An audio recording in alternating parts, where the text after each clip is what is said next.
Why have I been awakened? This is an outrage. Please, let me sleep. I need my energy for when Typhoon Koch Brothers finishes off what's left of humanity in 2019. Fine. What is it? Wait, 2 of them? Okay, let's get to work.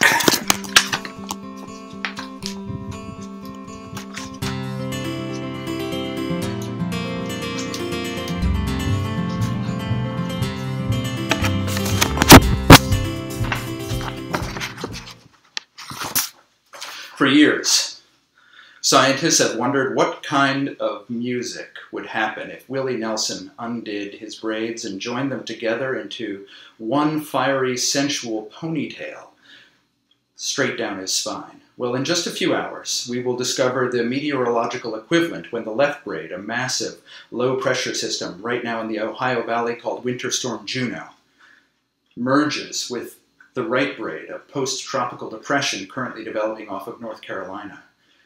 Where are they going to meet? If you guessed right on top of Lower Manhattan, you'd be wrong. It's much worse. The 2 gale force braids are going to merge right on top of the 70-40 benchmark, a spot in the Atlantic Ocean just off Montauk. The relationship between the air and water temps at the benchmark year-round are such that minor storms that find themselves here become monstrous, and monstrous storms, like these 2, move us into new territory entirely. There are 4 major concerns, given the scale of this storm. Snow totals, wind, cold, and the very unpleasant frozen Atlantic storm surge. What happens to storms that hit the 70-40 benchmark is what the Gypsy Kings called bombogenesis. The barometric pressure at the center of the storm drops precipitously, creating a massive vortex with an eye you're used to seeing in a hurricane or atop Mordor. In this case, the National Weather Service says the pressure drop will likely be sudden and greater than 30 millibars. That's unprecedented in a winter storm and will cause the air pressure to drop below 980 millibars, which is the threshold for a hurricane.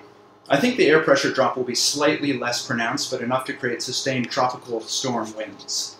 Those winds will be hitting us from the north at about 55 miles per hour.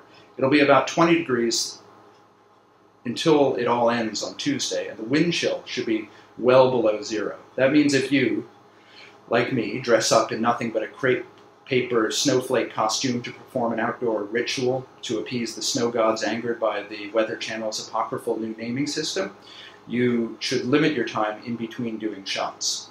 The storm surge here in New York will not be very pronounced, as the dominant wind flow here on the west side of the storm center will be heading out to sea.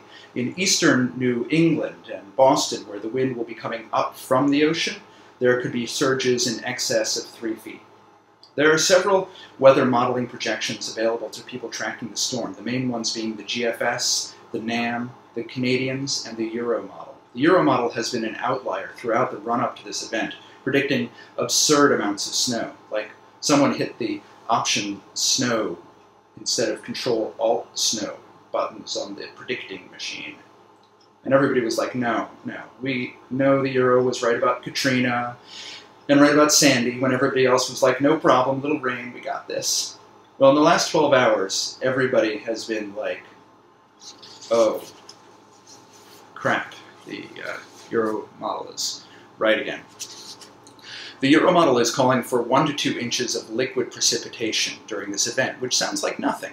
Except when liquid precipitation is frozen, as in snow, it expands. The colder it is, the more it expands. Right around freezing, 1 inch of liquid will yield about 5 inches of snow. But we're going to be well below freezing, where the ratio will be 20 to 1. That is potentially 20 inches of snow for every inch of liquid. 20 times 2 is 40. New York City will get at least 2 feet of snow, and probably more. The further east you go on Long Island, the closer to 4 feet of snow you're going to get. Remember last year when it snowed for 4 months straight and we all just wanted to die? We're about to get more than half of all the snow we got last winter in one shot. Heavy snow comes down at a rate of 1 inch an hour. There will be times on Monday night into Tuesday it's coming down at 4 inches an hour. The word blizzard doesn't even come close.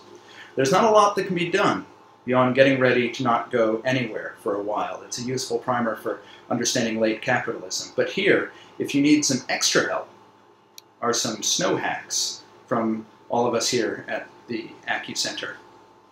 Emergency services are likely to be inaccessible, so start shoveling before the snow starts so you can have your heart attack when the ambulances can still get to you. Never use a stove to heat your apartment. If your stove is dangerous and you shouldn't use it to cook food either. Use a plumber's wrench to unscrew the gas inlet from the back of the stove for the duration of the storm, and use a match to light the gas directly from the open pipe that's sticking out of the wall. It's a safer and more eco-friendly way to keep your place warm. If you have to drive and experience a whiteout condition, you're going to want to keep drinking until your blackout makes the whiteout like, don't worry about it. And remember to set your clocks back Monday night, back to the Ice Age. And that's it for now. Farewell.